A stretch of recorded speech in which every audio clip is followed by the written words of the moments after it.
George R.R. Martin. Feu et sang, première partie. Chapitre 3. Le dragon avait 3 têtes. Le gouvernement sous le roi Aegon Ier. Aegon Targaryen fut un guerrier renommé, le plus grand conquérant de l'histoire de Westeros. Néanmoins, beaucoup estiment que ses réalisations les plus marquantes furent accomplies en temps de paix. Le trône de fer fut forgé par le feu, l'acier et la terreur, dit-on. Mais une fois qu'il eut refroidi, il devint pour tout Westeros un siège de justice. Réconcilier les 7 couronnes avec la souveraineté des Targaryens fut la clé de voûte des politiques d'Aegon Ier comme roi. À ces fins, il déploya de considérables efforts pour inclure dans sa cour et ses conseils des hommes et même quelques femmes de chaque région du royaume. Ses anciens ennemis étaient encouragés à envoyer leurs enfants à la cour, où les garçons servaient comme pages, échansons et écuyers, les filles comme servantes et demoiselles de compagnie des reines d'Aegon. Essentiellement, les fils et filles cadets, car la plupart des grands seigneurs tenaient à conserver leur héritier près d'eux. À Port-Réal, ils voyaient de leurs propres yeux la justice du roi, et étaient incités à se considérer comme de légaux sujets d'un seul vaste royaume, et non comme des Occidentiens, des Orageois ou des Nordiens. Les Targaryens arrangèrent également nombre de mariages entre les nobles maisons des lointains confins du royaume, dans l'espoir que de telles alliances aideraient à accorder ensemble les territoires conquis et à unir les 7 royaumes en un seul. Les reines d'Aegon, Visenya et Rhaenys, prenaient un plaisir particulier à sortir ces parties. Par leurs efforts, le jeune Ronel Arryn, sire des Érillés, prit pour épouse une fille de Torrhen Stark de Winterfell, alors que l'aîné de Lorraine Lannister, héritier de Castral Rock, se marie avec une Redwyn de la Treille. Quand 3 filles, des triplés, naquirent à l'étoile du soir de Torf, la reine Rhaenys arrangea pour elle des fiançailles avec les maisons Corbray, Hightower et Arlois. La reine Visenya combina un double mariage entre Nerbosc et Bracken, des maisons rivales dont l'inimité remontait à des siècles, en attribuant un fils de chaque maison à une fille de l'autre afin de sceller la paix entre eux. Et quand une fille Rowan, au service de Rhaenys, se découvrit enceinte d'un marmiton, la reine trouva à Blancport un chevalier pour l'épouser, et à Port-Lannis un autre, disposé à adopter le bâtard. Bien que nul ne doutât qu'Aegon Targaryen était l'autorité finale sur toutes les questions liées au gouvernement du royaume, ses sœurs Visenya et Rhaenys restèrent ses partenaires au pouvoir tant qu'elles régnèrent à ses côtés.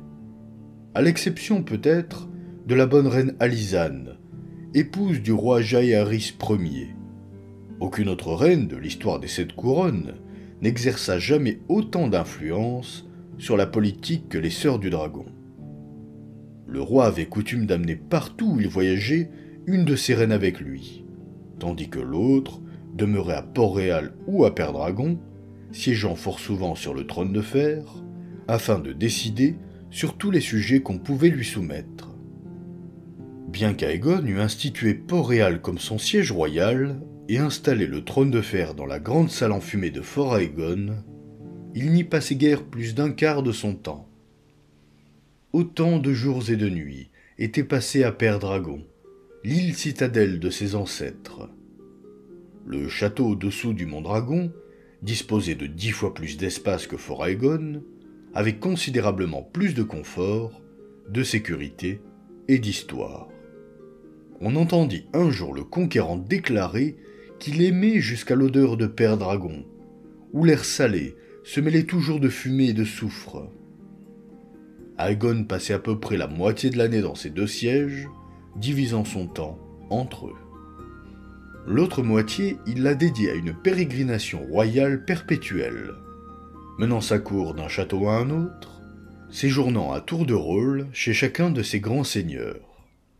Goéville et les Airiers, Arenal, Vivzeg, Porlanis et Castralrock, Crac-Hall, Vieux-Rouvre, Au-Jardin, Villevieille, Latreille, Corcolline, Cendreguet, Accalmie et la Vesprée eurent l'honneur d'accueillir sa grâce à de multiples reprises. Mais en fait, Aegon pouvait surgir presque n'importe où et ne s'en priva point. Accompagné des chevaliers, seigneurs et dames de sa suite, parfois jusqu'à 1 millier.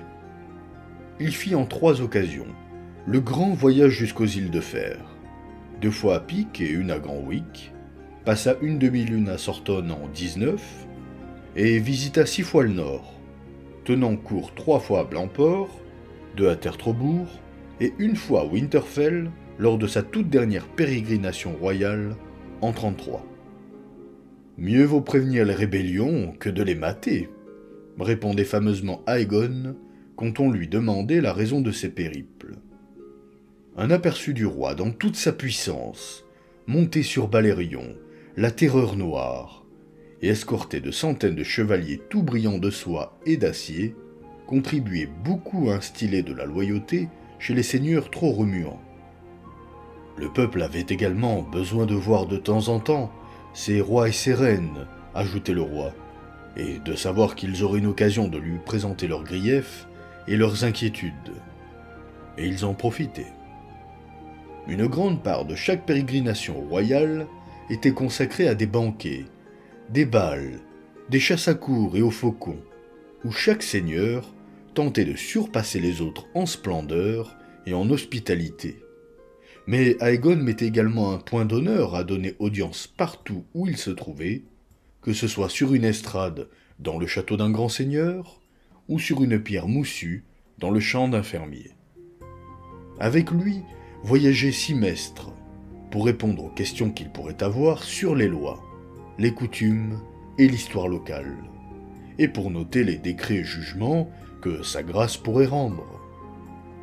Un seigneur se doit de connaître le pays qu'il gouverne, enseigna plus tard le conquérant à son fils, Aenys. Et par ses périples, Aegon en apprit tant et plus sur les 7 couronnes et ses peuples. Chacun des royaumes conquis avait ses lois et traditions propres. Le roi Aegon intervint peu dans celles-là. Il permit à ses seigneurs de continuer à régner pratiquement comme ils l'avaient toujours fait, avec la totalité de leurs pouvoirs et prérogatives. Les lois de l'héritage et de la succession demeurèrent inchangées. Les structures féodales préexistantes furent confirmées. Les seigneurs, tant grands que petits, conservèrent les droits de haute et basse justice sur leurs terres, ainsi que le privilège de la première nuit, partout où cette coutume avait antérieurement prévalu. La paix était le premier souci d'Aegon. Avant la conquête, les guerres étaient monnaie courante entre les royaumes de Westeros.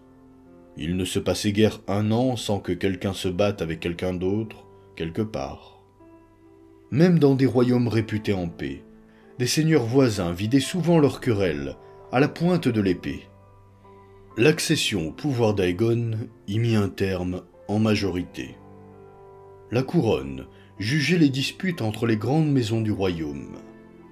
La première loi du pays sera la paix du roi, décréta Aegon. Et tout seigneur qui partira en guerre sans ma permission sera considéré comme rebelle et ennemi du trône de fer. Le roi Aegon promulgua également des décrets régularisant les douanes, les droits et les taxes à travers tout le royaume, alors que, précédemment, chaque petit seigneur avait été libre d'exiger ce qu'il voulait des métayers, du peuple et des marchands. Il proclama aussi que les hommes et femmes sacrés de la foi, ainsi que toutes leurs terres et leurs biens, devaient être exemptés de taxes. Et il affirma la prééminence des cours de la foi pour juger et condamner tout septon, frère juré ou sœur sacrée accusée de malfaisance. Bien qu'il ne fût pas lui-même un homme pieux, le premier roi Targaryen prit toujours soin de cultiver le soutien de la foi et du grand septon de Villevieille. Port-Réal grandit autour d'Aegon et de sa cour. Sur les 3 grandes collines qui se dressaient à l'embouchure de la Nera, et autour d'elle. La plus haute de ces collines était désormais connue sous le nom de Grande Colline d'Aegon, et on appela peu après celle de moindre taille Colline de Visenya et Colline de Rhaenys, oubliant leur nom précédent. Le fort primitif, une motte et une simple cour qu'avait si rapidement établi Aegon, n'était ni spacieux ni assez grandiose pour loger le roi et sa cour, et avait commencé à croître avant même que la conquête soit achevée. On éleva un nouveau donjon, tout en rondin, haut de 50 pieds, surmontant une grande salle gigantesque, et une cuisine, bâtie en pierre et couverte d'ardoises en cas d'incendie, de l'autre côté de la cour. Des écuries apparurent, puis un grenier à grains. Une nouvelle tour de guet fut construite, 2 fois plus haute que la précédente. Bientôt, Fort Aegon menaça de faire éclater ses limites. Aussi installa-t-on une nouvelle enceinte, englobant une surface plus étendue au sommet de la colline, ménageant assez d'espace pour une garnison, une armurerie, un septuaire et une tour d'angle. Au pied des collines, on construisit quais et entrepôts sur les berges du fleuve, et les négociants de Ville-Vieille et des cités libres s'amarraient auprès des Snécars, des Vélarions et des Celtigars, en un site où l'on ne voyait jusque-là que de rares bateaux de pêche. Une grande partie du commerce qui s'était traité à Viergétan et Sombreline venait désormais à Port-Réal. Un marché aux poissons apparut au bord du fleuve, une halle aux étoffes entre les collines, un poste de douane surgit, un modeste septuaire ouvrit sur la Néra, dans la carcasse d'une vieille gogue, suivi par un édifice en bois et en pisé, plus robuste sur la côte. Puis on éleva au sommet de la colline de Visenya un deuxième septuaire, 2 fois plus grand et 3 fois plus somptueux grâce à une donation envoyée par le grand septon. Boutiques et demeures apparurent comme champignons après l'averse. Les riches bâtiments des demeures fortifiées au flanc des collines, tandis que les pauvres s'empilaient dans de sordides taudis entorchis dans les creux qui les séparaient. Personne ne planifia Port-Réal. La ville crut, tout simplement, mais elle crut rapidement. Au premier couronnement d'Aegon, c'était encore un village blotti sous un château en mode castral. À son second, c'était déjà une bourgade prospère de plusieurs milliers d'âmes. En 10, c'était une véritable ville, presque aussi grande que Goéville ou Blancport. En 25, elle les avait dépassées toutes les deux pour devenir la 3e ville la plus peuplée du royaume, seulement surpassée par Port-Lannis et Ville-Vieille. À la différence de ses rivales, cependant, Port-Réal n'avait pas de rempart. Elle n'en avait pas besoin, avait coutume de dire certains de ses résidents. Aucun ennemi n'oserait jamais s'en prendre à la ville, tant qu'elle serait défendue par les Targaryens et leurs dragons. Le roi lui-même partagea peut-être cette opinion à l'origine, mais la mort de sa sœur Rhaenys et de son dragon Meraxès en 10, et les attaques contre sa personne le firent sans doute réfléchir. Et dans la 19e année après la conquête, la nouvelle parvint à Westeros d'un raid audacieux contre les îles de l'été, où une flotte pirate avait mis à sac Grand Bagnan et enlevé 1 millier de femmes et d'enfants comme esclaves, ainsi qu'une fortune en butin. Les récits de l'attaque troublèrent grandement le roi, qui comprit que Port-Réal serait de la même façon vulnérable à un ennemi assez habile pour donner l'assaut à la ville, lorsque Visenya et lui seraient absents. En conséquence, sa grâce ordonna la construction autour de Port-Réal d'une enceinte de remparts, aussi haut et solide que ceux qui protégeaient Ville-Vieille et Port-Lannis. La tâche de les dresser fut confiée au grand maître Gawain et à Ser Osmundfort, la main du roi. En l'honneur des 7, Aegon décréta que la ville aurait 7 portes, chacune défendue par un poste d'entrée et des tours de défense massifs.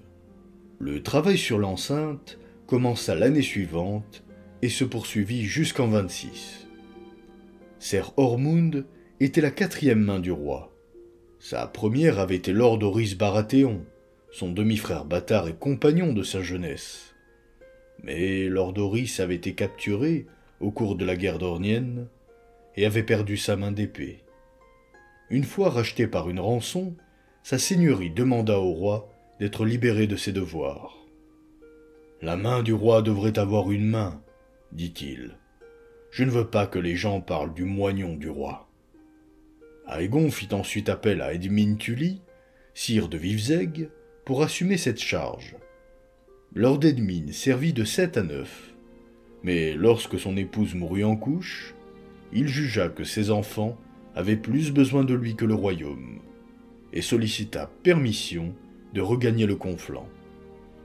Alton Celtigar, sire de Pincil, remplaça Tully, servant de capable façon en qualité de main, jusqu'à son décès de cause naturelle en 17. Après quoi, le roi nomma Ser Osmundfort. Le grand maître Gawain était le 3e à occuper cette charge. Aegon Targaryen avait toujours eu un maître à père dragon, à l'instar de son père et du père de son père avant lui. Tous les grands seigneurs de Westeros, et nombre de nobliaux et de chevaliers fiefés, se reposaient sur des maîtres à la citadelle de Villevieille pour le service de leur maison comme guérisseurs, scribes et conseillers, pour élever et dresser les corbeaux qui transportaient leurs messages, ainsi que pour écrire et lire ces messages, pour les seigneurs à qui ces talents faisaient défaut, pour aider leurs intendants à tenir les comptes de la maison, et pour instruire leurs enfants.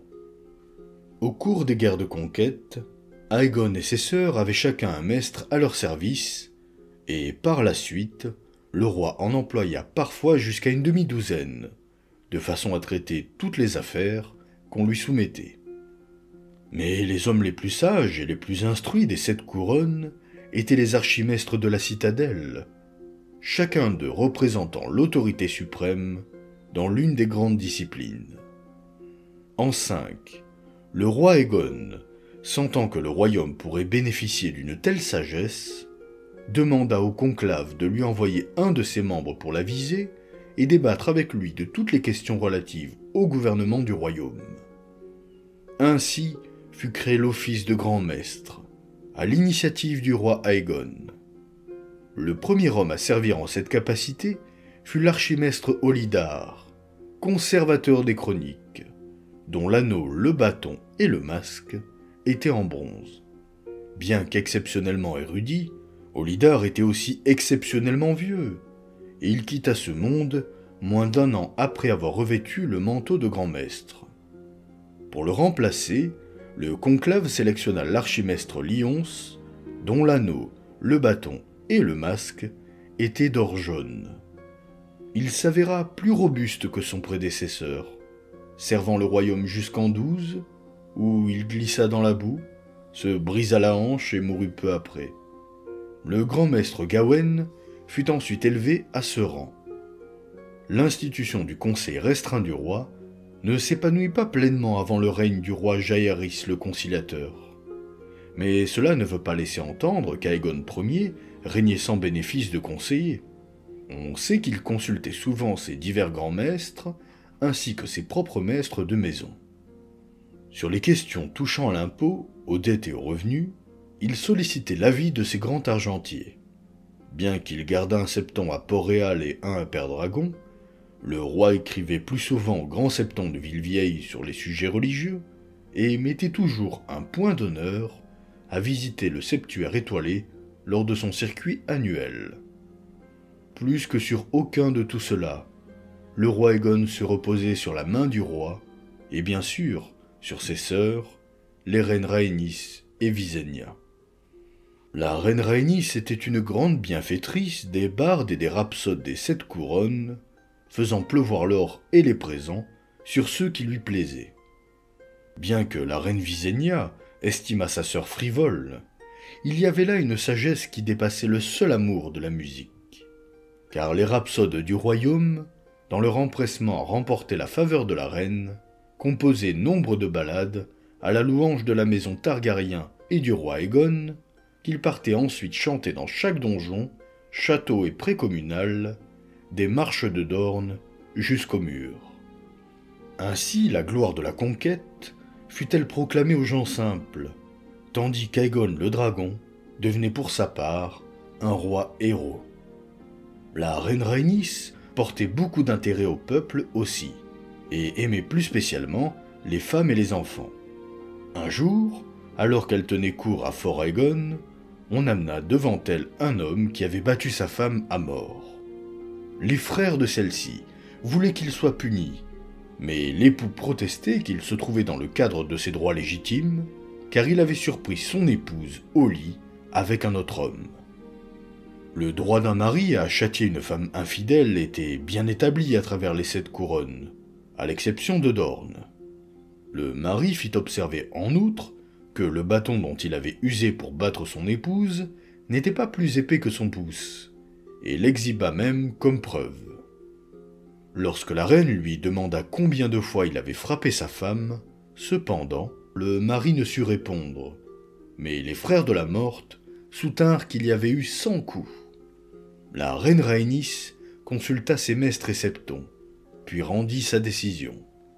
Une épouse adultère faisait affront aux 7, qui avaient créé la femme pour être fidèle et docile envers son mari, et elle devait par conséquent être châtiée. Comme le dieu n'a que 7 faces toutefois, la punition ne devait consister qu'en 6 coups, car le 7e serait porté pour l'étranger, et l'étranger est le visage de la mort.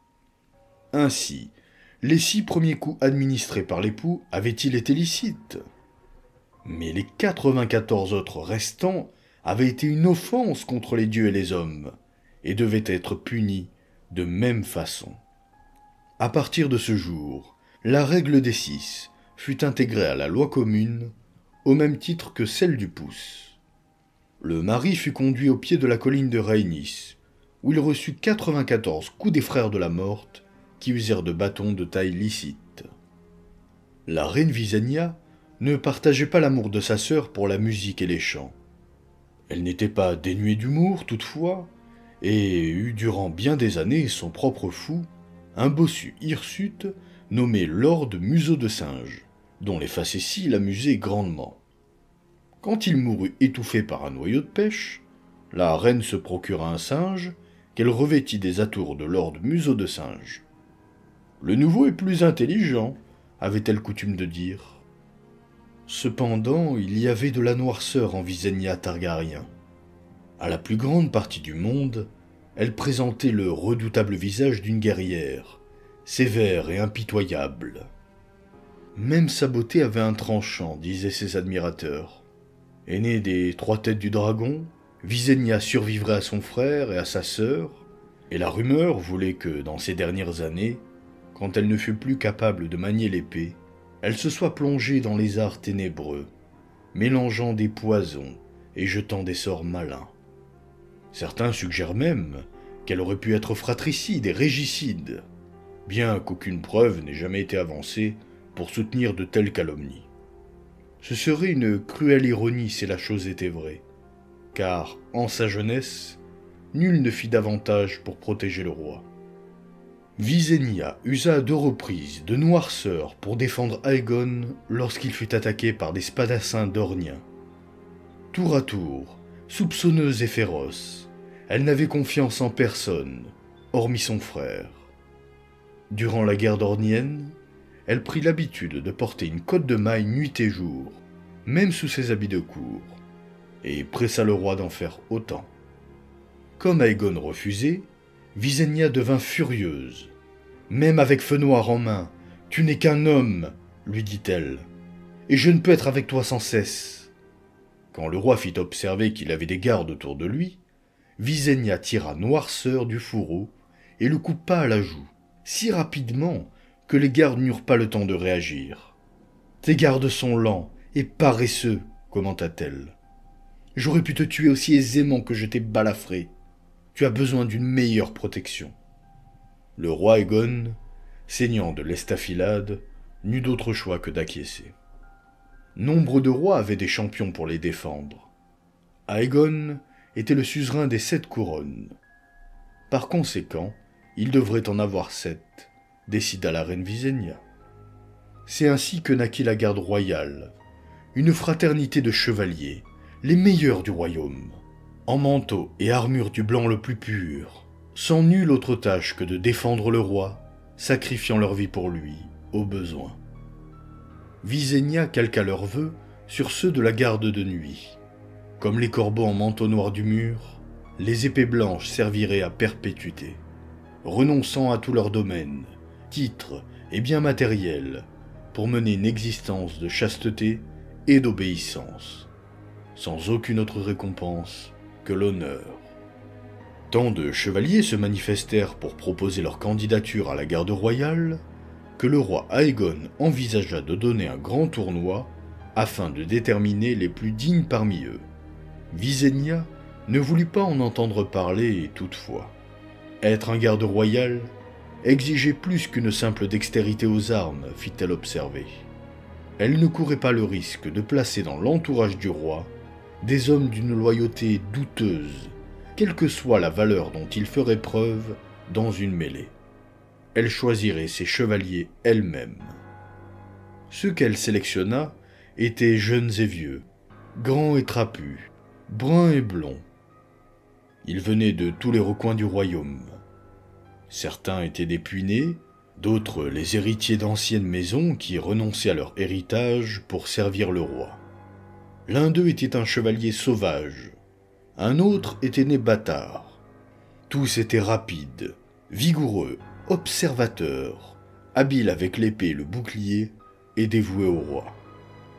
Voici les noms des 7 d'Aegon, tels qu'ils sont consignés dans le livre blanc de la garde royale. Ser Richard de Racin, Ser Addison Hill, bâtard de Champmoisson, Ser Grégor le Bon, Ser Griffith le Bon, son frère, Ser Humphrey le Saltimbanque, Ser Robin Sombreline, dit le Sombre, et Ser Corlys Velaryon, lord commandant. L'histoire a confirmé que Visenya Targaryen avait bien choisi. Des 7 d'origine, 2 mouraient pour protéger le roi, et tous serviraient avec valeur jusqu'à la fin de leur vie. Nombre de braves ont depuis lors suivi leurs traces, inscrivant leur nom dans le livre blanc et endossant le manteau blanc. La garde royale reste à ce jour synonyme d'honneur. 16 Targaryens suivirent Aegon le Dragon sur le trône de fer, avant que la dynastie ne soit finalement renversée par la rébellion de Robert. Ils comptèrent parmi eux des sages et des fous, certains cruels, d'autres doux, des bons et des mauvais. Cependant, si l'on ne considère les rois dragons que sur la base de leur héritage, des lois, des institutions et des améliorations qu'ils ont laissées derrière eux, le nom du roi Aegon Ier figure près du sommet de la liste, dans la paix comme dans la guerre.